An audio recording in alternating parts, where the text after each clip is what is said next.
1월 28일 7월 마지막 주일 새벽 예배 하나님 앞에 드리시겠습니다. 사랑하는 하나님 아버지 감사합니다. 무더운 여름이 시작되고 있는 또 진행되어지고 있는 7월의 시간들을 보내고 있습니다. 하나님 우리에게 우리의 기도를 응답하시는 하나님의 은혜도 경험하고 또한 여전히 우리 성도들의 목마름과 안타까움들을 두고 기도하고 있는 계절을 보내고 있습니다. 하나님 우리에게 우리의 기도를 들으시고 응답해 주셔서 너무 감사하고 또한 우리의 기도를 응답하시는 하나님 보면서 하나님 계속 기도를 이어갈 힘을 우리에게 허락하여 주시기를 소망합니다. 여전히 우리에게 기도해야 될 사랑하는 가족들이 있고 또 우리의 기도를 정말 간절히 필요로 하는 믿음의 식구들이 있음을 고백합니다. 사랑하는 하나님, 사랑하는 교회 가운데 주의 은혜를 만나게 하여 주시고 주께서 준비해 두신 여호와 일의 즐거움을 만나게 하여 주옵소서. 특별히 하나님 여름에 타지로 이동하고 있고 또 사랑하는 우리 하나님 멀리까지 하나님의 부르심을 따라 또 이동한 사랑하는 우리 청년도 있고 하나님 그 모든 여정 속에 주의 절대적인 은혜가 필요한 것을 고백합니다. 주님 세밀한 손으로 돌보시고 하나님 돌아오는 그 시간들까지 하나님 모든 가족들을 주님 보호하여 주시기를 소망합니다. 오늘도 말씀 가운데 우리가 설 텐데 우리의 인생을 잘 들여다볼 수 있게 해주시고 말씀의 눈으로 어떻게 살아가는 게 진짜의 삶인지 들여다볼 수 있는 은혜를 다하여 주옵소서. 사랑하는 예수님의 이름으로 감사하며 기도합니다. 아멘. 우리 찬송가 368장 함께 찬양 드리시겠습니다. 찬송가 368장입니다.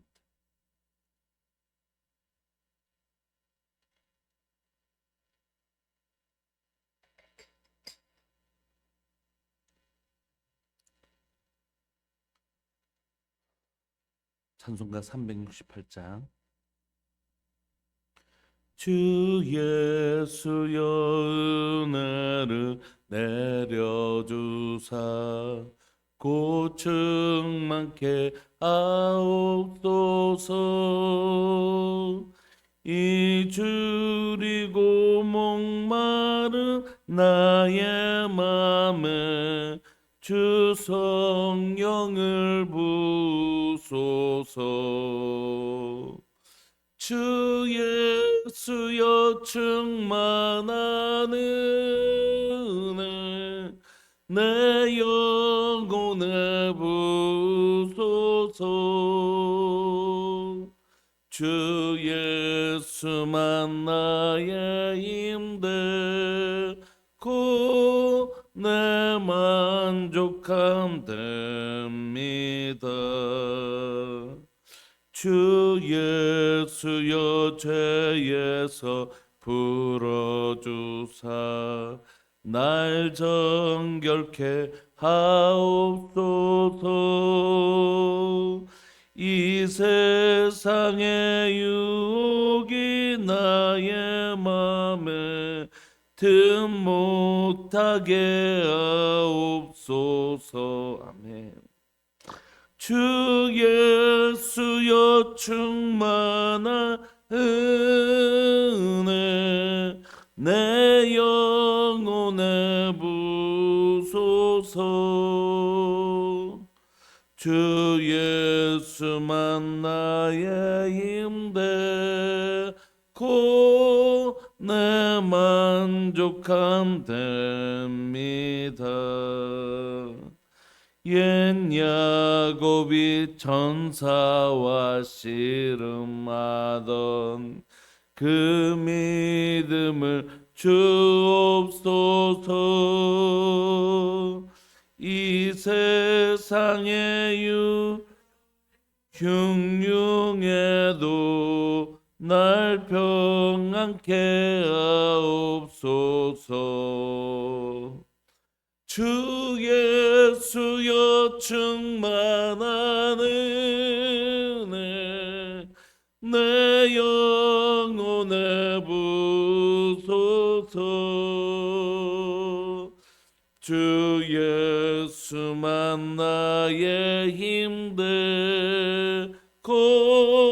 내 만족함 됩니다. 주 예수여 완전한 주의 사랑 나 받기를 원합니다. 그 사랑이 내 맘에 충만하여 날 기쁘게 하옵소서. 주 예수여 충만한 은혜 내 영혼에 부소서. 주 예수만 나의 힘되고 내 만족함 됩니다.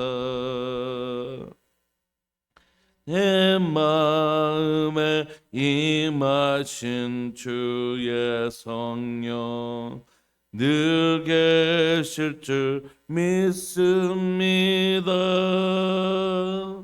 그 은사를 나에게 부어주사 주 섬기게 하옵소서.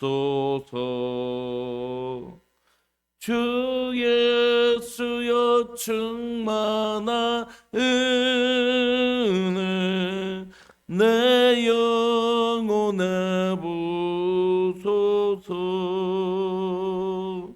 주 예수만 나의 힘되고 내 만족함 됩니다. 우리 하나님의 말씀 열왕기하 함께 보시겠습니다. 열왕기하 17장 1절부터 12절까지.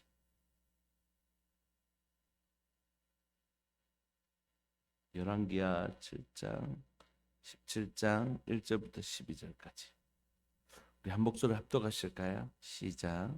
유다의 왕 아하스 제20년에 엘라의 아들 호세아가 사마리아에서 이스라엘 왕이 되어 9년간 다스리며 여호와께서 보시기에 악을 행하였으나 다만 그전 이스라엘 여러 왕들과 같이 하지는 아니하였더라. 아수르의 왕 살만에셀이 올라오니 호세아가 그에게 종이 되어 조공을 드리더니 그가 애굽의 왕 소에게 사자들을 보내고 해마다 하던 대로 아수르 왕에게 조공을 드리지 아니하며 아수르 왕이 호세아가 배반함을 보고 그를 옥에 감금하여 두고 아수르 왕이 올라와 그 온 땅에 두루다니고 사마리아로 올라와 그곳을 3년간 에워쌌더라. 호세아 제9년에 아수르 왕이 사마리아를 점령하고 이스라엘 사람을 사로잡아 아수르로 끌어다가 고산 강가에 있는 할라와 하볼과 메대 사람의 여러 고을에 두었더라. 이런 이스라엘 자손이 자기를 애굽 땅에서 인도하여 내사 애굽의 왕 바로의 손에서 벗어나게 하신 그 하나님 여호와께 죄를 범하고 또 다른 신들을 경외하며 여호와께서 이스라엘 자손 앞에서 쫓아내신 이방 사람의 규례와 이스라엘 여러 왕이 세운 율례를 행하였습니다. 이스라엘의 자손이 점처럼 불의를 행하여 그 하나님 여호와를 배역하여 모든 성읍의 망대로 더 견고한 성에 이르도록 산당을 세우고 모든 산 이외와 모든 푸른 나무 아래에 옥상과 아세라 상을 세우고 또 여호와께서 그들 앞에서 물리치신 이방 사람같이 그곳 모든 산당에서 분향하며 또 악을 행하여 여호와를 경노하게 하였으며 또 우상을 섬겼으니 이는 여호와께서 그들에게 행하지 말라고 말씀하신 일이라. 아멘. 오늘 우리가 읽고 있는 이 본문은 참 안타까운 본문입니다. 북이스라엘의 마지막 왕 호세아가 등장하고 있기 때문이죠. 결국 우리가 잘 아는 것처럼 북이스라엘은 그 죄악을 끊어내고 하나님의 개혁이나 하나님의 그 부흥이나 이걸 경험하지 못하고 그냥 이대로 소멸하는 나라 되고 맙니다. 1절에 보시면 유다 왕 아하스 제20년에 엘라의 아들 호세아 북이스라엘의 마지막 왕이 등장합니다. 사마리아에서 이스라엘 왕이 되어 9년간 다스리는데요. 역시 반역을 통해서 왕이 되죠. 여호와 보시기에 악을 행하였습니다. 이게 호세와 북이스라엘의 마지막 왕의 평가입니다. 다만 그전 이스라엘 여러 왕들과 같이 하지는 아니하였더라. 이렇게 평가하고 있는 거죠. 그러니까 하나님 보시기에 악을 행했지만 그래도 이전의 왕들이 워낙 악했기 때문에 그 정도까지는 아니다. 뭐 이런 표현이지. 이 뭐 호세아에게 무슨 선함이 있거나 이렇게 여호와 보시기에 악을 행한 사람이었던 것이죠. 여러분, 우리가 지금까지 이제 열왕기를 잘 읽어가면 그 왕에 대한 평가가 이렇게 나오고, 그 평가를 하는 이유, 근거를 그 밑에 어떤 에피소드를 통하여 제공하고 있는 것을 우리가 봅니다. 물론 그 왕에 대한 모든 에피소드를 기록하고 있는 건 아니잖아요. 그 왕에게 일어난 일들. 그러나 그 평가가 이루어진 가장 대표적인 사건들을 반드시 그 밑에 기록하고 있습니다. 3절 보시면 이제 북쪽에는 최초의 제국이라고 할 수 있는 아수르가 등장합니다. 아수르 왕 살마네셀이 이제 올라오니 호세아가 그에게 종이 되어 조공을 드립니다. 뭐 방법이 없는 거죠. 호세아 입장에서는 이미 북이스라엘은 기울 대로 기울어져 버린 그런 나라이기 때문이죠. 그가 애굽의 왕소에게 사자들을 보내고 해마다 하던 대로 아수르 왕에게 종을 드리지 아니하며 아수르 왕이 호세아가 배반함을 보고 그를 옥에 감금하여 두고. 여러분, 오늘 본문을 보시면 결국 이스라엘의 모습을 정확하게 잘 보여주고 있는데, 하나는 왜 그 수많은 땅 가운데 살피면 이 땅에 이스라엘에게 약속의 땅을 주셨을까? 여러분, 많이 있잖아요. 많은 곳에 약속의 땅을 두실 수 있잖아요. 그런데 왜 하필이면 이곳에다가 하나님은 가나안 땅, 하나님의 약속의 땅을 주셨을까? 거기가 적과 꿀인 땅, 흐르는 땅입니까? 진짜로? 비옥한 땅이에요? 그렇지 않습니다, 여러분. 이스라엘 가보십시오. 하나도 젖도 안 흐르고 꿀도 안 흐릅니다. 그 젖과 꿀이 흐르는 땅이라는 건 굉장히 상징적인 의미잖아요. 별로 비옥한 땅이 아니에요. 우리나라에 비교하면 그 땅은 완전히 그냥 항무지입니다. 물론 지금은 이스라엘 유대인들이 많이 형질 자체를 많이 바꿔놓긴 했지만, 그럼에도 불구하고 그건 젖과 꿀이 흐르는 땅이라는 건 좀 더 신학적인 의미가 강하지, 실제로 막 그 땅이 되게 뭐 우리가 말하는 이런 사계절 녹지가 가득하고 이런 땅은 아니잖아요. 사막과 강야가 많고 기껏해봐야 셰펠라 그 지역은 목영지고 그 바닷가로 가면 조금 있는 그 정도란 말이에요. 근데 왜 이렇게 뭐 되게 좋지도 않은 이런 땅에 하나님은 가나안 땅이라는 약속의 땅을 허락하셨을까? 그건 그 땅이 가지고 있는 위치를 보면 금방 알 수 있습니다. 그건 뭐냐면 아프리카 대륙과 유럽과 아시아로 가는 그 길목 사이에 존재합니다. 그리고 그 땅 위에는 항상 뭐냐면 아주 비옥한, 우리가 잘 아는 메소포타미아 문명이 있는 갈대아 우르라고도 불려지고 하는 메소포타미아 유프라테스 강가 있는 그 비옥한 땅, 그 위에가 진짜 비옥한 땅이거든요. 근데 그 위에 그 비옥한 땅에 항상 누가 있겠습니까? 그 땅을 차지하려고 하는 제국들이 등장하죠. 그래서 우리의 5대 제국은 기본적으로 그 위에를 기반으로 하고 있습니다. 아수르든지 바벨론이든지 헬라든지 뭐 누구든지 로마와 모든 제국들은 다 그걸 기반으로 하고 있어요. 페르시아를 포함해서 5대 제국은 다 그 기반을 한단 말이에요. 그러니까 항상 이스라엘은 하나님 주신 약속의 땅은 머리 위에 누구를 얹고 있다고요? 제국, 5대 제국을 머리에 얹고 사는 그런 곳입니다. 그러니까 좋은 땅이 아니죠. 마치 우리나라처럼요. 우리나라가 남북한이 통일되어 있으면 우리 머리에는 항상 누가 있죠? 러시아와 중국이라는. 그래서 옛날 창가 가사에 보면 러시아, 소련, 중국, 일본, 미국, 이런 강대국에 둘러싸이는 것이 우리나라의 모습인 것처럼 이스라엘이 다 그렇습니다. 항상 머리에는 세계에서 가장 큰 5대 제국을 머리에 얹고 살아야 되는 그런 곳에 하나님이 의도적으로 위치시키셨다는 것이.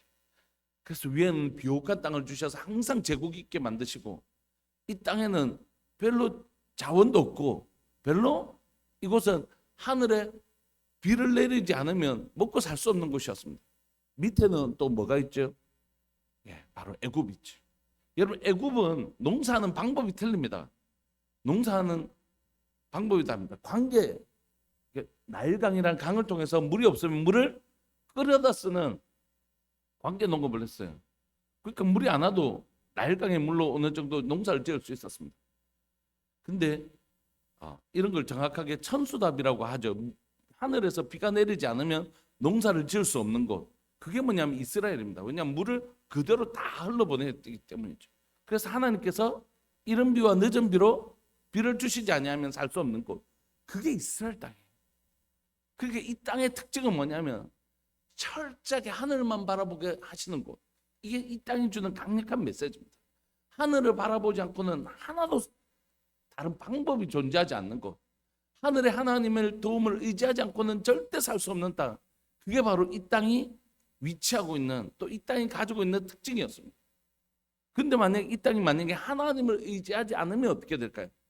그건 반드시 위에 있는 나라를 의지하든지 밑에 있는 애굽을 의지하든지 이 두 가지 방법을 쓸 수밖에 없습니다. 왜냐하면 하나님이 나의 도움이 되셔서 나를 지키실 때는, 그 하나님만 신앙하는 힘을 가지고 살 때는, 하나님만 의지할 때는 하나님이 그 이스라엘 백성들을 지켜주셨는데, 그 하나님이 나를 지키신다는 것을 믿지 못하게 되면, 하나님을 신뢰하지 못하게 되면 반드시 다른 것을 의지하게 되죠.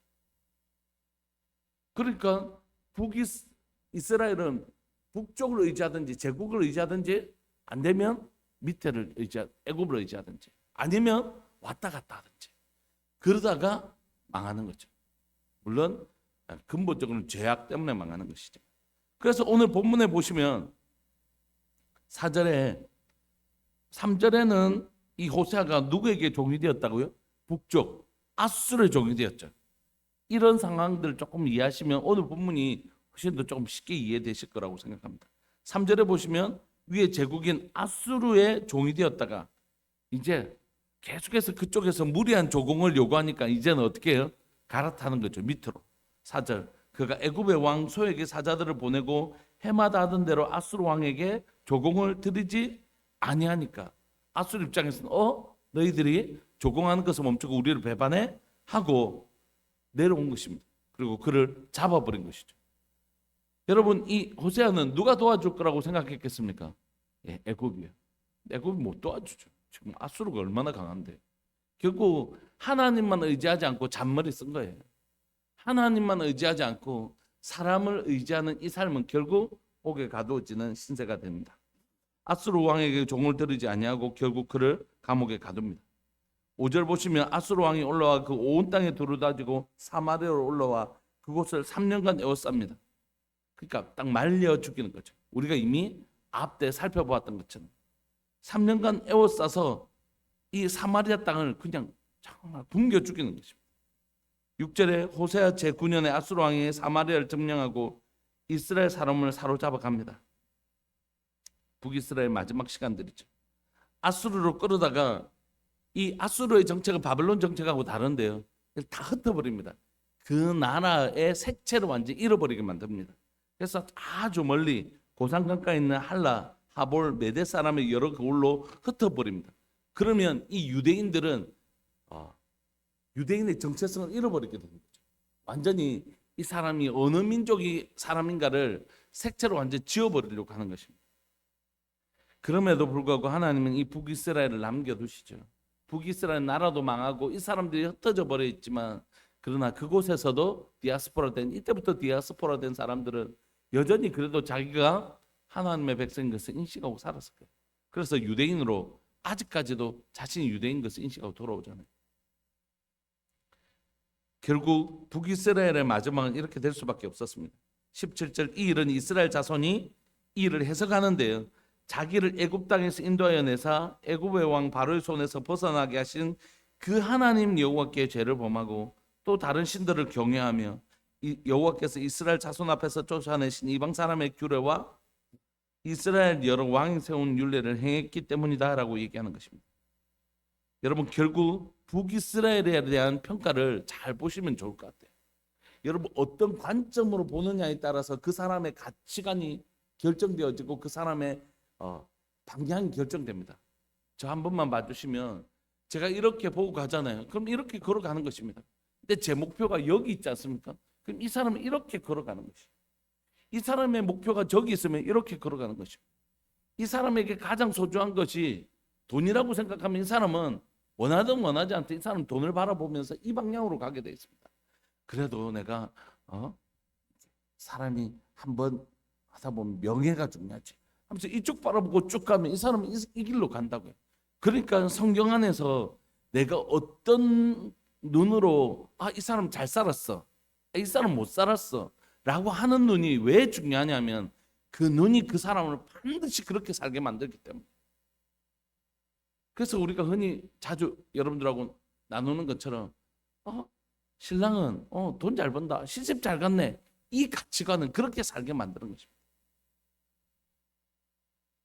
이 사람 남편 많은데 무슨 일, 이건 그 사람의 가치관이고 그 사람 그렇게 만드는 것입니다. 그런데 오늘 이제 아침에 이제 준비하고 지금 정신이 없어가지고 이제 어제 내려와가지고 막 하고 설교 갑자기 돌아가셔 밤 늦게까지 설교 준비하고 그렇게 하고 아침에 잠시 내려오다가 이 본문을 계속 마음에 이제 묵상하면서 나오다가 옛날 우리 어른들이 생각이 났어요. 옛날 조선시대 우리 선비님들은 나는 이런 거 가치관을 가지고 있었잖아요. 돈이 아무리 많아도 천껏 이렇게 선비로서 고상한 성품을 가지고 살아야 되지. 그리고 그 세상의 분위기가 단순히 돈 많은 장사치들보다는 어쨌든 선비로서의 그 삶의 가치를 인정해 주는 사회였단 말이에요. 그러니까 이게 그 사람은 그렇게 사는 것입니다. 그러면 오늘날 교회의 가치관은 무엇인가? 오늘날 성도의 가치관은 무엇인가?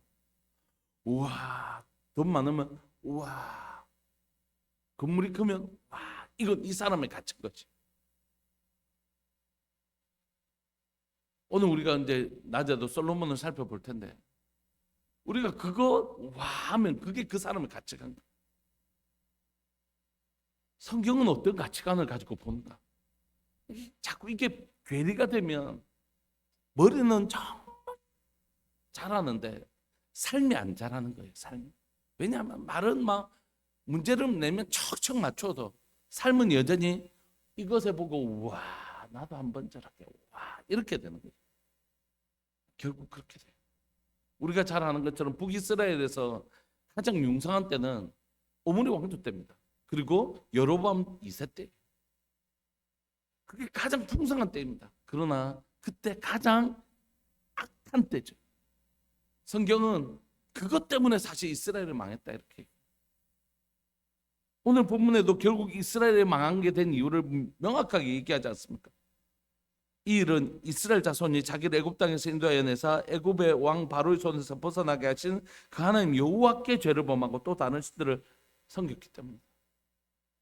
여러분 지금 우리가 이 망한 형국을 외교 정책이 실패야. 그때 아수르에게 계속 있었으면 그래도 이 정도는 아니었을 텐데 막 이렇게 얘기할 수 있잖아요. 그러니까 그 사람의 가치라고. 그 사람이 가지고 있는 가치관이라고. 그 사람이 보고 있는 해석의 틀이라고. 왜 성경을 바르게 해석하는 게 중요하냐면 성경을 바르게 해석하는 그 틀을 가지고 있어야지 자신의 삶을 정확하게 해석할 수 있어요. 그는 그것 때문에 망한 것입니다. 하나님께 범죄했기 때문에 망한 것입니다. 근데 더 문제는 8절이에요. 여호와께서 이스라엘 자손의 앞에서 쫓아내신 이방 사람의 규례를 행한 건 알겠어요. 이방 사람의 규례를 행한 거 진짜 잘못됐네. 그런데 이스라엘 여러 왕이 세운 율례가 뭐냐면 악을 행하는 율례를 세웠다는 것이. 왕들이 그런 율례를 세우니까 백성들이 그에 따라서 한 거죠. 그러니까 리더십이라는 게 얼마나 중요한지 모릅니다. 리더십이 이 정도 해도 됩니다. 막 우리가 살면서 저라기도 하고 이렇게도 하고 그런 게 그렇게 가는 거예요. 인생이란 건. 뭐 이렇게 설명하면 이스라엘 백성들 리더십이 저렇게 말하니까 저래도 되는 모양이다 하면서 아주 약한 진리에 대한 기준이 약한 자들은 따라가는 것이에요. 그렇게 망하는 것입니다. 그러니까 이방 사람들이 우상을 섬기게 하고 막 자기의 율례를 그걸 가지고 강요한 건 이해되는데 이스라엘 왕들조차도 하나님이 싫어하는 그런 율례를 세웠다는 건 너무너무 충격적인 것이죠. 결국 이 죄악 때문에 이 신앙적인 문제, 이 신학적인 문제 때문에 망한 것입니다. 성경은 그 나라의 흥망성쇠는 신앙적 문제요, 신학적 문제라고 얘기하는 것이에요. 오늘 우리의 삶도 이래서 이래 됐음, 목사님 이래서 이렇게 된 것 같습니다라고 해석하면 안 됩니다. 계속해서 하나님 왜 우리에게 이런 일이 일어났습니까? 라고 하나님의 눈으로 해석하는 연습을 해야 돼요. 성경은 왜 이런 일들이 일어났다고 얘기하는가? 하나님 오늘 내 삶에 일어난 일들 중에 하나님 왜 내게 이런 일들이 일어나게 하시는지 바르게 해석하고, 때로는 바르게 해석하는 게 힘이 들잖아요. 자신의 연약함을 직면해야 되니까. 그럼에도 불구하고 그게 살 길이에요. 그래야 살 길이 나온다고. 9절 이스라엘 자손이 어떻게 해요? 점차로 불의를 행하여. 그러니까 왕들이 잘못했지만 결국 이스라엘 자손이 범죄하지 않았던 건 아닙니다. 그 책임이 리더십에게 훨씬 더 많이 있습니다. 그건 부인할 수 없어요. 날마다 말씀드리는 것이지만 그건 리더십들은 절대 프리미엄을 가지지 않습니다. 신앙에 있어서는 절대 프리미엄을 가지지 않습니다. 내가 신앙생활을 오래 할수록 중직이 될수록 하나님 우리에게 핸디캡을 주는 거예요. 그런데 그래서 하나님께서 왕에게 먼저 물으시는 거예요. 그렇지만 그 백성들의 책임도 없는 것은 아니고 면제되지 않습니다. 이스라엘 자손이 점차로 불의를 행하여 그 하나님 여호와를 배역하여 모든 성읍에 멀들 세웠다고요. 망대로부터 경과 성에 이르도록 산당을 세웁니다. 그 이 산당이란 건 뭐냐면 우상들을 섬기기 위해서 만든 집가 같은 거 있잖아요. 산에. 그런 것들이 산당이거든요. 참 이 산당을 세우고 개혁적인 왕이 일어나도 이 산당을 없애지 못하는 걸 보면 참 그 뿌리 내린 그런 것들을 끊어내는 게 참 어려운 모양이에요. 근데 아예 이스라엘 자손은 그냥 없애지 못했더라 이런 게 아니라 계속해서 우상을 섬기는 산당을 지은 것입니다. 10절 이 과장법인데 모든 산위에와 모든 푸른 나무 아래에 목상과 아세라상을 쌓고. 여러분 그러면 진짜 이걸 문자적으로 나무 한 그루마다 다 있었다 이런 뜻이 아니라 그만큼 지금 11개의 기자가 뭐냐면 온 땅과 어떻게 우상 천지다 이 얘기하고 싶어요. 북이스라엘의 온 땅에 우상 천지다 이 얘기를 이렇게 모든 산과 모든 푸른 나무라고 쓰고 있는 것이죠. 11절 또 여호와께서 그들 앞에서 물리치신 이방 사람 같이. 여러분 어떻게 됐다고요? 이방 사람처럼 되어버렸다 이렇게. 하나님이 그들 앞에서 물리치신 이방 사람들처럼 그렇게 돼요. 그러니까 교회 성도들을 보니까 교회 다니는 사람 보니까 세상 사람들하고 똑같이 행하더라 이런 표현들이죠. 무서운 표현인 거죠. 그곳 모든 산당에서 분향하며 또 악을 행하여 여호와를 경노하게 하였으며 또 우상을 섬겼으니 이는 여호와께서 그들에게 행하지 말라고 말씀하신 것 그걸 행하고 있는 것입니다. 그런 말씀 마무리하고 싶습니다. 이제 줄 때 좀 설명하려고 하는데 최근 들어서 제가 아주 존경하고 제가 너무 신학교 때 그분의 책을 사랑하고 또 그랬던 우리 어른들 참 믿음의 선배입니다. 그런 분들의 안 좋은 소식들 제가 최근에 많이 듣습니다. 아주 서울에 여러분들이 못 들으셨을 수도 있지만 아주 큰 교회 아주 우리나라에서 아주 큰 교회 목사님이 그만두시기도 하고 제가 너무너무 신학적으로도 너무너무 존경했던 목사님이 이유를 설명할 수 없는 이유로 갑자기 부임을 세우시고 그냥 사라지시기도 하시고 뭐 좋은 일이면 좋은데 그렇지 않을 거라는 말들이 워낙 많으니까 최근 들어서 청년 사에게 아주 또 영향을 끼쳤던 어떠한 강사는 음란으로 또 자신의 죄악을 드러내고 그런 일들이 막 연거푸 일어나고 있습니다. 지금 그럼 잘 못 들으셨을 수도 있겠지만 그런 어떤 영향력을 끼치는 사람들의 속절없이 무너지는 모습들을 보면서 어떻게 살 것인가, 무엇이 가장 중요한 것인가를 생각하게 됩니다. 너무 유명하지 않아도 좋다고 생각해요. 너무 높이 크게 많이를 세우지 않아도 좋다고 생각합니다. 저는 우리 교회가 많이 높이 크게가 아니라 영혼에 집착하면 좋겠다고 생각해요. 그러니까 한 사람이라도 더 살리려고 하다 보니 더 많은 영혼이 구원을 받은 건 너무 기쁜 일이지만 많이가 목적이 되지 않았으면 좋겠습니다. 한 영혼이 목적이 되다 보니 그 영혼을 살리다 보니 이렇게 많은 영혼이 살아났네. 이건 너무 기쁜 일이지만 처음부터 우리가 많이 모아야 돼, 이게 목적인 건 절대 하나님의 뜻이 아니겠죠. 오늘 우리가 어떤 것을 가장 소중히 여기는가, 어떻게 사는 게 성공적인 인생인가. 집사님 잘 사셨네. 아버님 장인어른 돌아가시면서 사람들이 평가하죠. 아이고 어른 참 잘 사셨네. 이렇게 할 때 무엇을 가지고 그렇게 평가할 것인가. 사람들은 죽음 앞에서 좋은 얘기를 합니다. 나쁜 얘기를, 고인을 향해서 나쁜 얘기를 하지 않는 거죠. 우리 모두 다 하나님 앞에 설 거라고요. 하나님 우리 인생을 향하여 평가하실 것이랍니다. 5달란트, 2달란트 같은 평가를 또 하실 것이고 1달란트 가진 자들처럼 평가도 하실 거라고. 열왕들의 기록처럼 어떤 사람은 다윗의 길로 행했다고 평가하시기도 하시고 어떤 사람은 여로보암의 길로 갔다고 평가하실 거라고. 여러분 어떤 삶을 살기를 원하십니까? 이 땅에서 사람들의 칭찬을 받기를 원하십니까? 그게 여러분들의 가치가 되기를 원하십니까? 야, 저 사람 자녀도 잘 되고 뭐도 잘 되고 뭐도 잘 돼서 야, 복 받았네. 이런 걸 원하십니까? 아니면 하나님 앞에 착하고 충성된 쪽, 다윗의 길로 행하였다, 진리의 길로 행하였다, 너 십자가의 길로 행하였다, 잘하였다, 주님 앞에 그렇게 칭찬받는 하나님의 사람으로 서기를 원하십니다. 그런다면 여러분들의 가치를 이 시간 우리가 확정하셨으면 좋겠습니다. 주님, 나 이렇게 살고 싶습니다. 주님, 나 정말 이렇게 살고 싶습니다. 이 땅에서 이렇게 살더라도 주님, 나 그것과 상관없이 주님 앞에 설 때 이렇게 평가받는 인생으로 살고 싶습니다. 여러분들의 마음이 무엇인지 잘 모르겠습니다. 그러나 오늘 이 새벽에 이 말씀 앞에서 나는 이렇게 살기로 원합니다. 주님, 오주여 나의 마음이 주께로 정해졌습니다.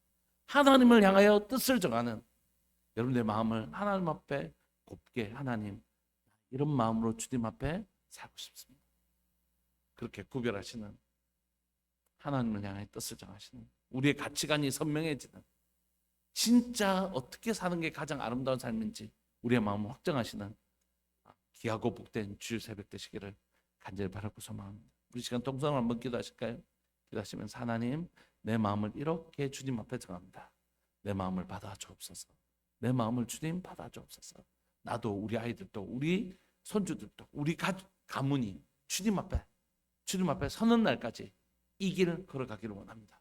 이게 진짜 성공적인 인생, 진짜 인생인 것을 고백합니다. 우리 확정하시면서 주님 앞에 기도하면서 나갑시다. 기도하시겠습니다. 주여, 살아계신 하나님 아버지, 역사하시는 하나님, 하나님 우리가 이 땅에 태어나 하나님 어린 시절을 보내고 초, 중, 고등학교를 졸업하고 대학교를 나와 하나님 우리 모두 다 하나님 직장 생활을 하게 되고 하나님 가정을 이루어 살다가 아이를 낳고 그렇게 늙어가다가 결국 하나님 주님 앞으로 다시 부름을 받는 소천, 하나님의 부르심을, 하늘의 부르심을 다시 받고 주님 앞에 서는 날이 있음을 고백합니다. 나는 하나님 이 땅에 어린 나이에 울음소리로 다시 태어나 하나님이여 주님 앞에 서는 그날까지 어떤 인생을 살 것인가, 무엇이 가장 소중한 인생이고 무엇을 하며 사는 인생이 가장 성공적인 인생인가, 하나님 우리가 마음에 확정하게 하여 주옵소서. 돈 많이 벌다가 좋은 거 많이 먹고 큰 집에 살다가 해외여행 유람하다가 그렇게 사는 인생이 성공적인 인생이라고 생각한다면 그렇게 살 것이고, 이 세상 살아가는 동안 그래도 큰 소리 한번 치고 사람들 앞에서 하나님 권세도 한번 누리고 사는 인생, 그렇게 인생 살다가 한번 살아가야 되지 않겠나라고 생각하는 사람 그렇게 살 것인데, 하나님 우리가 태어나서 주님 앞에 서는 그날까지 하나님 거룩하게 사는 인생, 바른 길 걸어가는 인생, 땅에 썩어질 것을 위하여 살지 아니하고 하늘의 영원한 것을 위하여 사는 인생, 그 참되고 복된 인생 살아갈 수 있도록 주님 은혜 내려 주옵소서. 오늘 사랑하는 우리들 교회 모든 사랑하는 믿음의 식구들, 사랑하는 우리 가족들이 하나님, 제가 아는 모든 우리 사랑하는 권속들이 오주여 나의 마음이 주님께로 정해졌습니다. 오주여 나의 마음이 주께로 정해졌습니다. 주님을 향하여 우리의 뜻을 정하는 복된 아름다운 밤, 아름다운 아침 되게 하여 주옵소서. 하나님, 오늘 이 새벽에 이 영상을 통하여 또 이 시간에 예배를 드릴 뿐만이 아니라 영상을 통하여 예배를 드리는 모든 믿음의 식구들이, 예 주님, 내 남은 여생 오로지 주님을 향하여 한 방향을 정하고 걸어가겠습니다. 하나님을 향하여 한 방향 정해놓고 걸어가겠습니다. 그런 복된 성도 되게 하여 주옵소서. 복된 성도 되게 하여 주옵소서. 감사합니다. 이 복을, 이 길을 걸어가는 복을 우리들 교회 모든 성도, 우리 모든 믿음의 가족이 잘 걸어가게 해주십시오. 사랑하는 예수님의 이름으로 감사하며 기도합니다. 아멘. 기도하겠습니다.